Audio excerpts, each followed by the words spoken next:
जरांगे पाटील यांच्या सूचना ज्या ज्या आल्या त्याप्रमाणे कुणबी दाखले देण्याचं युद्ध पातळीवर काम सुरू आहे। मग ज्याला विचारायला लागतं तेच या ना।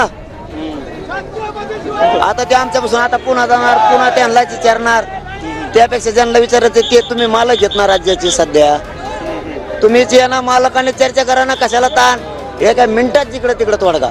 आणि तो मागासवर्ग आयोगाने रिपोर्ट तयार केल्यानंतर मराठा समाजाला न्याय देण्याचं काम, त्यांना मराठा समाजाला टिकणार आणि कायद्याच्या चौकटीत बसणार आरक्षण देण्यासंदर्भात फेब्रुवारीमध्ये विशेष अधिवेशन घेण्याचा निर्णय देखील आम्ही घेतला। तुम्ही नाही आले, मी आझाद मैदानाला मुंबईला उपोषणाला बसणार म्हणजे बसणार 26। मग ज्याला विचारायला लागतं तेच या ना।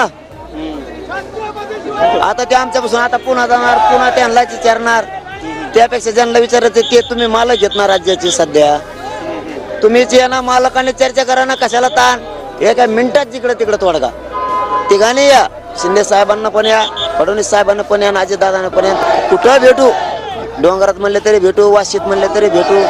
आम्हाला तोडगा काढण्यात आम्ही मान्य न्यायालयाला सुद्धा वाटलं असतं हे आडमुठे आहेत। आम्ही तोडगा काढायला तयार आहेत, चर्चेला तयार आहेत। आता सरकार येणारच नसलं, आम्ही दार बंद केले असते तर आम्ही आडमुठे वाटलो असतो। आम्ही चर्चेला तोडगा काढायला तयार आहे। मराठ्याचं काही बांधव काय बोलणार नाही।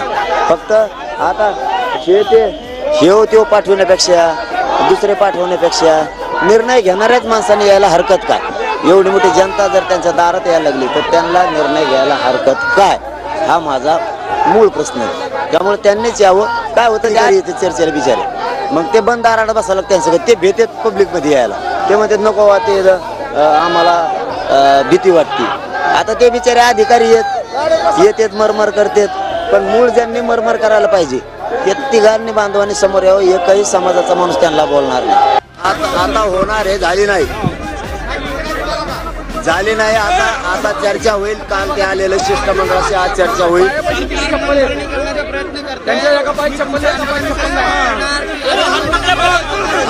आझाद मैदानावर जाणार।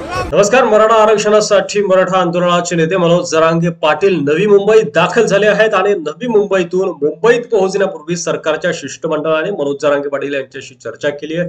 ही चर्चा सकारात्मक झाल्याचं मनोज जरांगे पाटील यांनी सांगितलं होतं। दरम्यान जरांगे पाटील यांच्या सगळ्या मागण्या ज्या आहेत त्या मान्य झाल्या आहेत आणि आता शासकीय विहित नियमानुसार अंमलबजावणी होईल अशी प्रतिक्रिया जी आहे ती मंत्री दीपक केसरकर यांनी दिली आहे। त्यामुळे आता जरांगे हे अगोदर आझाद मैदानावर जाणार आणि आंदोलन करणार यावरच ठाम असताना दीपक केसरकर यांचं हे वक्तव्य म्हणजे आता मराठा आंदोलन हे मुंबईतून माघारी फिरणार का असा प्रश्न निर्माण होतोय।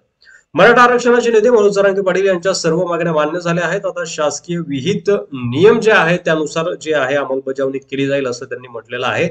महाराष्ट्राच्या इतिहासामध्ये पहिल्यांदा असं घडलंय की आपण 37 लाख कुणबी प्रमाणपत्र दिले होते, परंतु आता आणखी ही 50 लाखावर ते जाणार आहेत असं म्हटलेलं आहे। मनोज जरांगे पाटील मुंबईत येणार होते। मुंबई ठप्प होणं देशाच्या दृष्टीने योग्य नाही, त्यामुळे मुख्यमंत्री एकनाथ शिंदे यांनी स्वतः पुढाकार घेऊन यंत्रणा कामाला लावली आणि मनोज जरांगे यांनीही मान ठेवला पाहिजे।